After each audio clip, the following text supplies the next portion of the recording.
नमस्कार दोस्तों, आज हम श्रीमद् भगवत गीता के प्रथम अध्याय का 19वां श्लोक पढ़ने जा रहे हैं।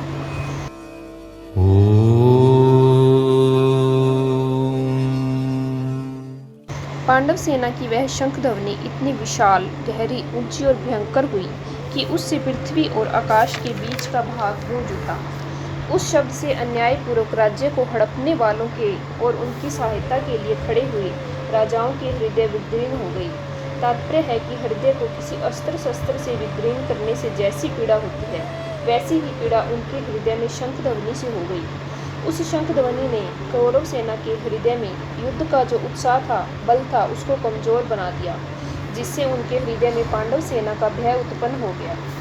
यह शंका होती है कि कौरवों की 11 अक्षौहिणी सेना के शंख आदि बाजे बजे तो उनके शब्द का पांडव सेना पर कुछ भी असर नहीं हुआ, पर पांडवों की 7 अक्षौहिणी सेना के शंख बजे तो उनके शब्द से कौरव सेना की हृदय विदीर्ण क्यों हो गई।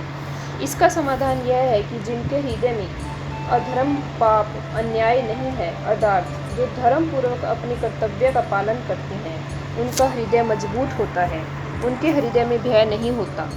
न्याय का पक्ष होने से उनमें उत्साह होता है, शूरवीरता होती है। पांडवों ने वनवास के पहले भी न्याय और धर्मपूर्वक राज्य किया था और वनवास के बाद भी नियम के अनुसार कौरवों से न्यायपूर्वक राज्य मांगा था।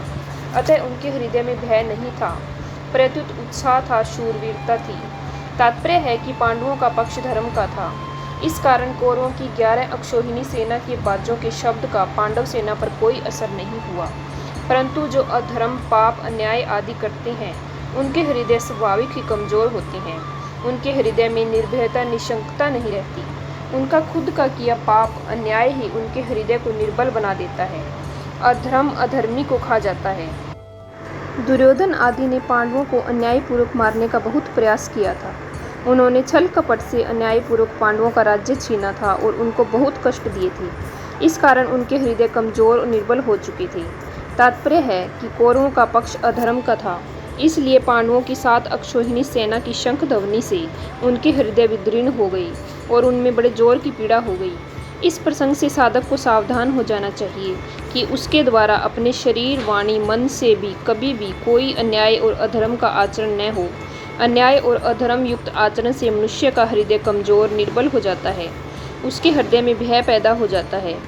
उदाहरणार्थ, लंकाधिपति रावण से त्रिलोकी डरती थी। वहीं रावण जब सीता जी का हरण करने जाता है, तब भयभीत होकर इधर उधर देखता है। इसलिए साधक को चाहिए कि वह अन्याय, अधर्म युक्त आचरण कभी न करे।